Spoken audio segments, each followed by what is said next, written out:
जय हिंद दोस्तों, स्वागत है आपका आपके अपने YouTube चैनल पाई पॉलिटिकल पे। आज की इस वीडियो में हम लोग बात करने वाले हैं राजनीति विज्ञान के एक बहुत ही important unit political processes in India, Bharat में राजनीतिक प्रक्रिया के संबंध में। ये यूनिट आपके यूजीसी नेट एग्जाम के लिए काफी ज्यादा इंपॉर्टेंट, काफी ज्यादा महत्वपूर्ण है।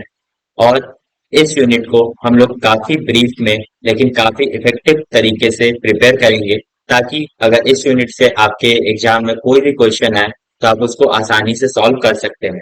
तो ये वीडियो छोटी रहने वाली है लेकिन बहुत ज्यादा इंपॉर्टेंट रहने वाली है, इसीलिए इसको आप लोग लास्ट तक जरूर देखिएगा, क्योंकि ये आपके एग्जाम के लिए काफी ज्यादा टर्निंग पॉइंट साबित हो सकता है। तो आइए आज की क्लास को हम लोग स्टार्ट करते हैं। तो हमें इस यूनिट में सबसे पहले पढ़ना है भारत के राजनीतिक दलों के बारे में। राजनीतिक पार्टियां क्या होती हैं? जो किसी उद्देश्य के लिए एक साथ आती हैं और अपने एक समान, एक कॉमन राजनीतिक इच्छाओं या राजनीतिक हितों के लिए साथ में जुड़ करके सत्ता में आने का प्रयास करती हैं, उन्हें हम कहते हैं राजनीतिक दल। तो राजनीतिक दलों के दो शाखाएं होती हैं, दो प्रकार होते हैं। एक होते हैं आपके राष्ट्रीय राजनीतिक दल, एक होते हैं आपके क्षेत्रीय राजनीतिक दल। तो अगर हम राष्ट्रीय राजनीतिक दलों की बात करें तो ये कुल 6 राजनीतिक दल अभी हमारे देश में मौजूद हैं, जिनमें सबसे पहला नाम आता है कांग्रेस का, जिसकी स्थापना 1885 में ए ओ ह्यूम द्वारा की गई थी और जिसका चुनाव चिन्ह हाथ है।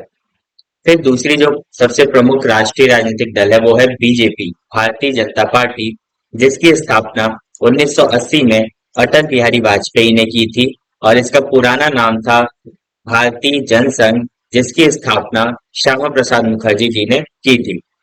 तीसरा जो आपका महत्वपूर्ण राजनीतिक दल है वो है CPIM, communist party of India Marxist, जिसकी स्थापना 1964 में हुई थी और जिसका चुनाव चिन्ह है हसिया।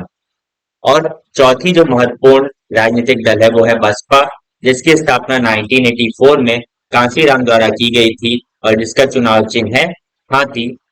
और पांचवा जो आपका महत्वपूर्ण और बहुत ही लेटेस्ट आपका राष्ट्रीय राजनीतिक दल है वो है नेशनल पीपल्स पार्टी, जिसकी स्थापना कुछ ही साल पहले 2013 में हुई थी, जिसके संस्थापनकर्ता या स्थापनाकर्ता थे पीए संगमा।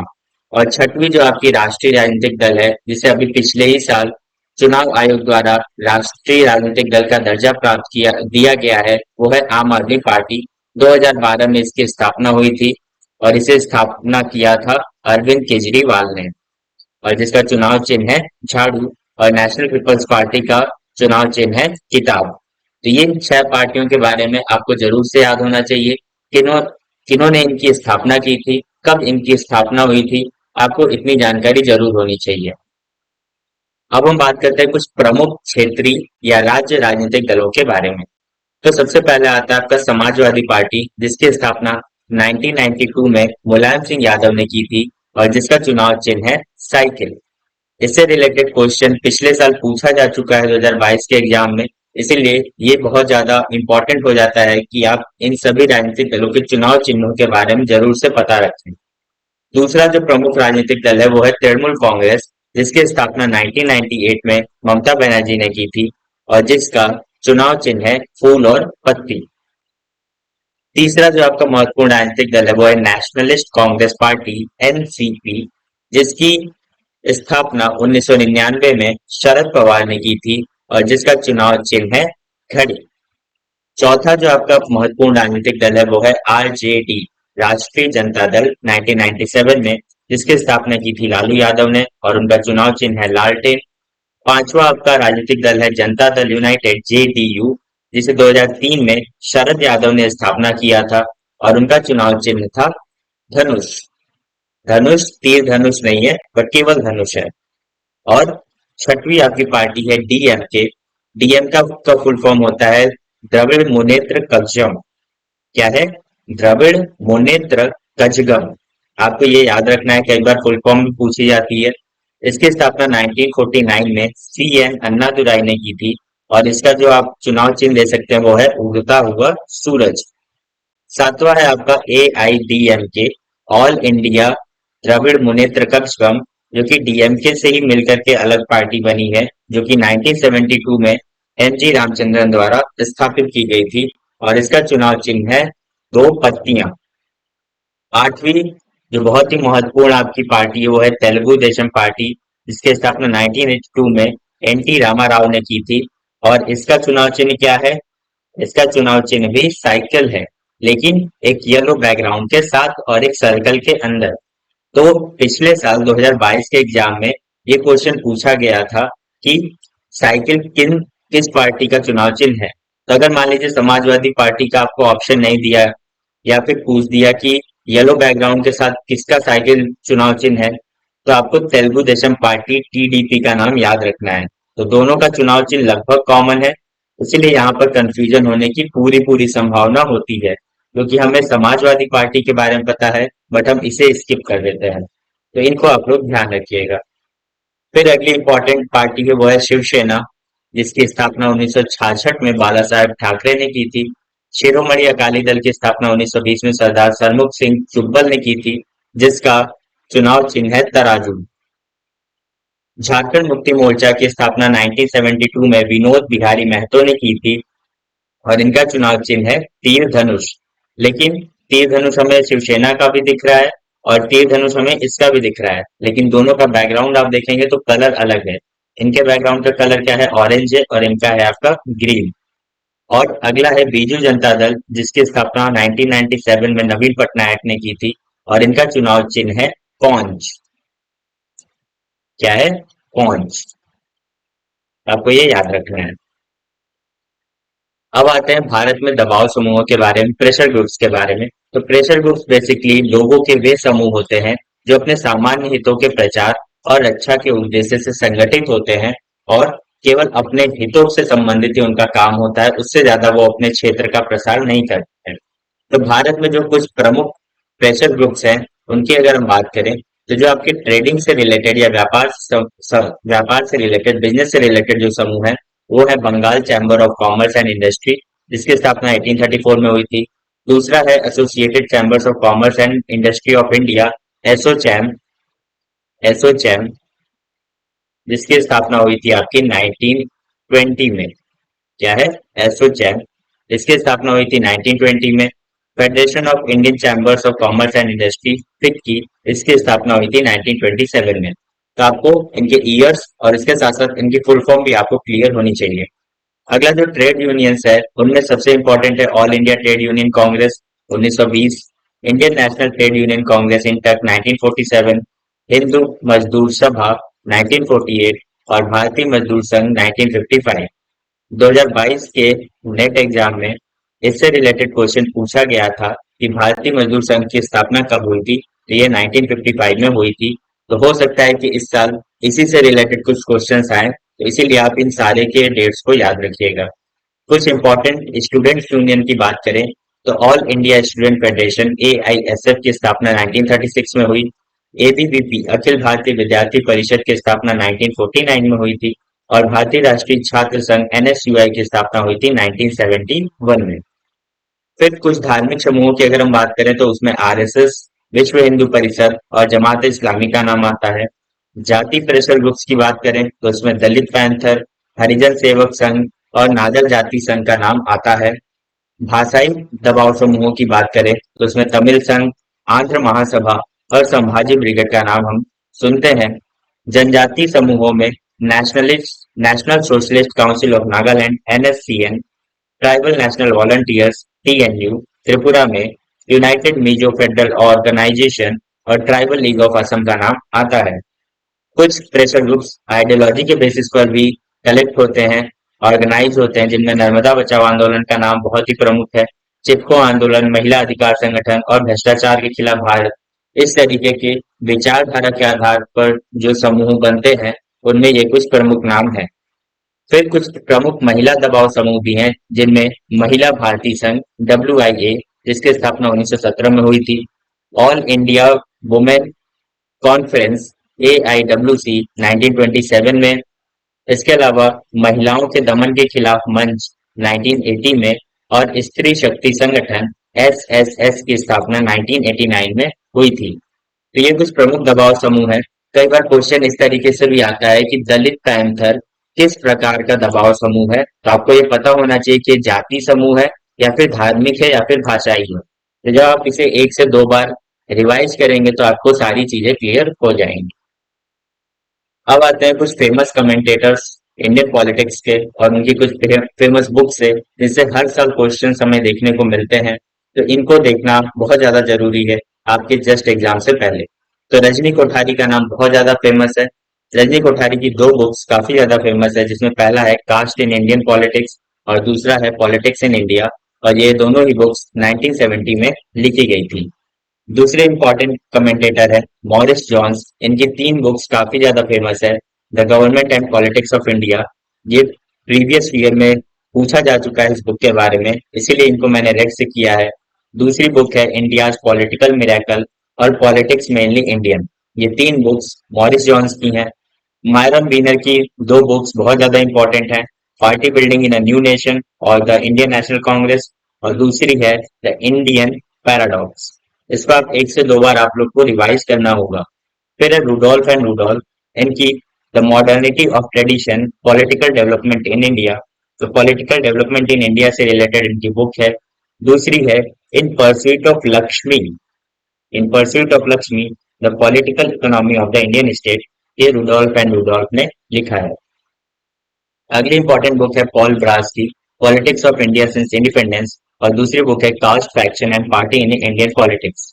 जोया हसन बहुत ही इंपॉर्टेंट कमेंटेटर है इंडियन पॉलिटिक्स की। इनकी 2 बुक काफी ज्यादा फेमस है, politics and the state in India और दूसरी है parties and party politics in India. अगर आपको कभी भी टाइम मिले तो आप इन दोनों बुक्स को जरूर से पढ़ सकते हैं। आपको पॉलिटिकल प्रोसेसेस इन इंडिया से रिलेटेड बहुत सारी इंफॉर्मेशन आपको इन 2 बुक से मिल जाएगी।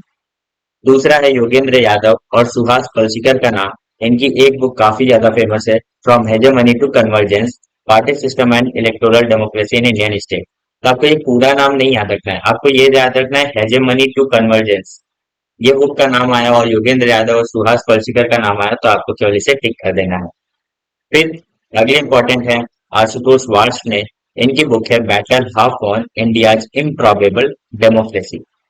इन बुक्स का नाम मैंने हिंदी में क्यों नहीं लिखा, क्योंकि ये बुक्स हिंदी में नहीं है, इंग्लिश में ही है। इसीलिए आप इनको इंग्लिश में अगर याद रखेंगे तो आपके लिए काफी ज्यादा आसान होगा अपने एग्जाम में उसको सेलेक्ट करना। अब आते हैं सोशल मूवमेंट्स पर, सामाजिक आंदोलनों पर। तो सामाजिक आंदोलन क्या होते हैं? ये बेसिकली निरंतर सामूहिक कार्रवाई के रूप में इन्हें परिभाषित किया गया है, जो कि राज्य के खिलाफ निर्देशित है और राज्य की नीति या व्यवहार में बदलाव की मांग का रूप लेती है। तो इसे हम सरल शब्दों में समझे तो ऐसे आंदोलन जो कि समाज में जो कुछ परिवर्तन है उनके लिए इनका सृजन होता है, इनकी उत्पत्ति होती है, और ये चाहते हैं कि राज्य सामाजिक परिवर्तन के लिए भी कुछ नई नई नीतियां लाए और कुछ सुधारों को इंट्रोड्यूस करे। जिसमें 4 प्रमुख सामाजिक आंदोलन है, एक जनजातीय आंदोलन, दलित आंदोलन, किसान आंदोलन और महिला आंदोलन। तो ये 4 प्रकार के कुछ प्रमुख सामाजिक आंदोलन है जिनके बारे में हमें पढ़ना है। तो सबसे पहले आते हैं जनजातीय आंदोलनों पर। तो उसके 3 चरण हमने डिवाइड किए हैं। आपके जितने भी पॉलिटिकल साइंटिस्ट हैं, जितने भी आपके पॉलिटिकल जो सोशलिस्ट हैं, समाजवादी हैं, इन सभी ने ये 3 चरणों में विभाजित किया है। इसमें पहला चरण 1795 से 1860 तक, दूसरा चरण 1860 से 1920 तक और तीसरा चरण 1920 से 1947 तक है। इनमें कुछ प्रमुख अगर विद्रोहों की बात करें तो चुआर विद्रोह 1768 से 1799 तक होता है। कोल विद्रोह 1829 से 1839 तक छोटा नागपुर महाराष्ट्र में होता है। संथाल विद्रोह 1855 में वीर सिंह सिद्धू और कान्हू के नेतृत्व में संपन्न होता है। भील विद्रोह 1817 से 1819 के बीच होता है। और बोडो आंदोलन आसाम के अंदर 1987 में होता है। तो ये कुछ प्रमुख जनजातीय आंदोलन है। आपको इनका ऑर्डर याद रखना है, ये कब कब हुए थे, कहाँ कहाँ पर हुए थे। आपको ये सारी चीजें अगर क्लियर है तो आप आसानी से इसके आंसर को कर सकते हैं। फिर कुछ प्रमुख अगर दलित आंदोलनों की बात करें तो सत्यशोधक आंदोलन, जिसे ज्योतिबा फूले ने 1873 में शुरू किया था महाराष्ट्र में, बहुत ही महत्वपूर्ण है। आत्मसम्मान आंदोलन, जिसे पेरियार ने 1925 में शुरू किया था। दलित वर्ग आंदोलन, जिसे महार आंदोलन के नाम से भी जानते हैं, जिसे अंबेडकर जी ने 1924 में शुरू किया था। कांग्रेस हरिजन आंदोलन, जिसे गांधी जी ने 1932 में शुरू किया था। दलित पैंथर 1972 में नामदेव धसल ने शुरू किया था, बहुत ही इंपॉर्टेंट है। और सबसे जो लेटेस्ट है अभी वो है भीम आर्मी, जिसका नाम आप लोग सुन रहे होंगे। वो 2015 में चंद्रशेखर आजाद उर्फ रावण ने शुरू किया था। ये कुछ प्रमुख दलित आंदोलन है। किसने शुरू किया, कब शुरू किया और कौन इसके प्रमुख नेता है, ये आपको ध्यान रखना है। अब हम बात करते हैं कुछ प्रमुख किसान आंदोलनों की। इसमें दक्कन किसान विद्रोह 1875 में, मोपला विद्रोह 1921 में, मुसलही सत्याग्रह 1921 से 24 में, वाल्डेस का संघर्ष 1945 में, बिरसा मुंडा विद्रोह 1830 से 33, तेलंगाना आंदोलन 1946 टू 1951। तो तेलंगाना आंदोलन कैसा आंदोलन है? ये किसान आंदोलन है। ये भी क्वेश्चन बन सकता है। तेभागा आंदोलन 46 टू 49, कागोडू सत्याग्रह 51 में, नक्सलवाड़ी आंदोलन 1967 में और लालगढ़ आंदोलन 2009 में संपन्न होता है। तो ये कुछ प्रमुख किसान आंदोलन है। फिर आते हैं कुछ प्रमुख वुमेन्स मूवमेंट्स पर, महिला संबंधी आंदोलनों पर।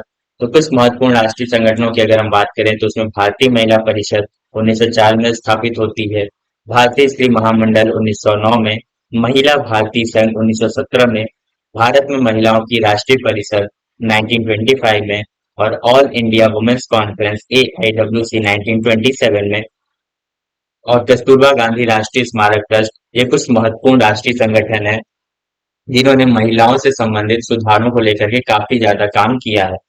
कुछ प्रमुख अगर एक्ट्स की बात करें तो इसमें विशेष विवाह अधिनियम 1954 की बात आती है, हिंदू विवाह और तलाक अधिनियम 1955, दत्तक अधिनियम 1956 और dowry protection act, dowry prohibition act 1961, दहेज निषेध अधिनियम 1961 काफी ज्यादा इंपॉर्टेंट है। और कुछ अगर हम लेटेस्ट वुमेन से रिलेटेड जो एक्ट की अगर हम बात करें तो उनमें सबसे पहला नाम आता है protection of women from domestic violence act, घरेलू हिंसा से महिलाओं का संरक्षण अधिनियम 2005 में आया था। दूसरा है the sexual harassment of women at work place prevention prohibition and redressal act 2013, कार्यस्थल पर महिलाओं का यौन उत्पीड़न से रोकथाम निषेध और उसका निवारण संबंधी अधिनियम, जो कि 2013 में पास हुआ था। और जो उसके बाद the criminal law amendment act 2013, आपराधिक कानून संशोधन अधिनियम, जिसने महिलाओं से संबंधित जो अपराध है उन पर कार्रवाई करने को लेकर के काफी ज्यादा संशोधन, काफी ज्यादा रिफॉर्म्स लाए थे। तो ये कुछ प्रमुख महिला आंदोलन से संबंधित फैक्ट्स हैं जिनको आपको पता होना चाहिए। अब हम बात करते हैं राज्यों के पुनर्गठन की, रीऑर्गेनाइजेशन ऑफ स्टेट्स की। तो जब भारत 15 अगस्त 1947 को आजाद होता है तो इसका जो स्वरूप है वो वैसा नहीं था जैसा कि हम आज देखते हैं।